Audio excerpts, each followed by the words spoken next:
देवही अवतार घेतो, आई देवही अवतार घेतो, संतही अवतार घेतात. ऐका हा तुम्ही, ऐका.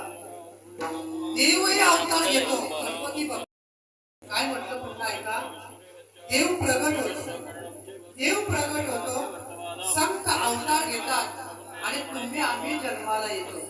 पुन्हा ऐका. देव प्रगट होतो कशासाठी? संतांचं रक्षण करण्यासाठी. संत अवतार घेतात कशासाठी?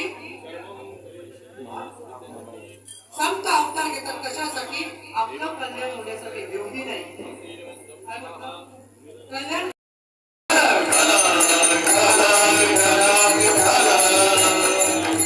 एका वर्गाला आणावा लागतो, एक वर्ग येत असतो आणि दुसऱ्या वर्गाला यावं लागतं. देवाला आणावं लागतं. संत येत असतात आणि आपल्याला यावं लागतं. संत कशासाठी येतात? जगाच्या कल्याणा संतांच्या करतात, जे चोऱ्या करतात, जे दरोडे करतात, जे खून करतात, जे हरामाचा पैसा लुटतात, त्यांना असं वाटतं की देवाने अवतार घेऊ नये, देव अवताराला आलाच नाही पाहिजे. आणि कमलपाड्याची जी लोक आहेत, हा श्रीराम क्रिकेट मंडळाचे जे आयोजक आहेत, जे भक्त मंडळी आहेत, त्यांना असं वाटतं देवाने अवतार घेतला पाहिजे, देवाने अवतार घेतला पाहिजे. हा कृष्ण गोकुळे जन्मला, कृष्णाचलता जी पाप कृत्य करतात त्यांना असं वाटतं की देवाने अवतार घेऊ नये. तुमच्याकडे काय आकडे टाकतात मला काही माहिती नाहीये. पण आमच्याकडे कधी कधी चोरीची वीज वापरली जाते, तिकडे आकडे टाकले जातात. बरं का, ती चोरीची लाईट असते. काही लोक घराच्या मागे आकडे टाकतात. एका दिवशी जर विद्युत वाहकाचे काही लोक कर्मचारी त्या गावामध्ये आले, आकडे टाकणारी लोक घराच्या मागे पडत असतात. ज्याचा बिघड असतो ते मात्र घाबरत नाही. त्याप्रमाणे भगवान परमात्म्याचा अवतार झाल्यानंतर गजानना गजानना गणराय गणराय पुकार बोलूया मोरया. गजानना गजानना गणराय बाप्पा गणराय पुकार गाऊया मोरया. गजानना गजानना गणराय बाप्पा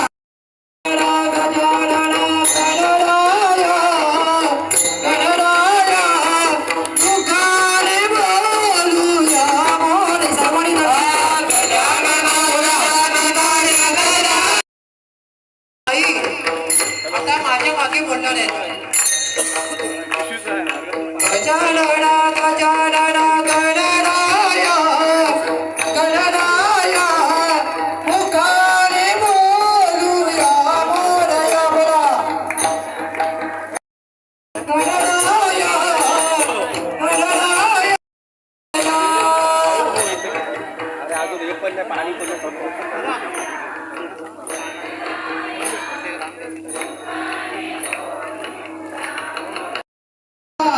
सर्वांनी बोला वा वा.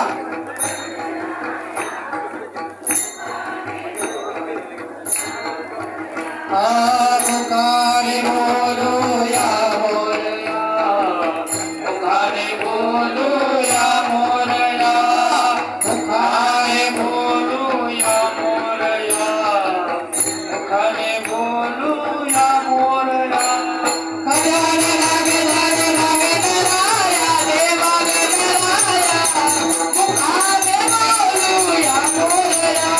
गजानना गजानना गणराय बाप्पा गणराय पुकारे बोलूया मोरया.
आई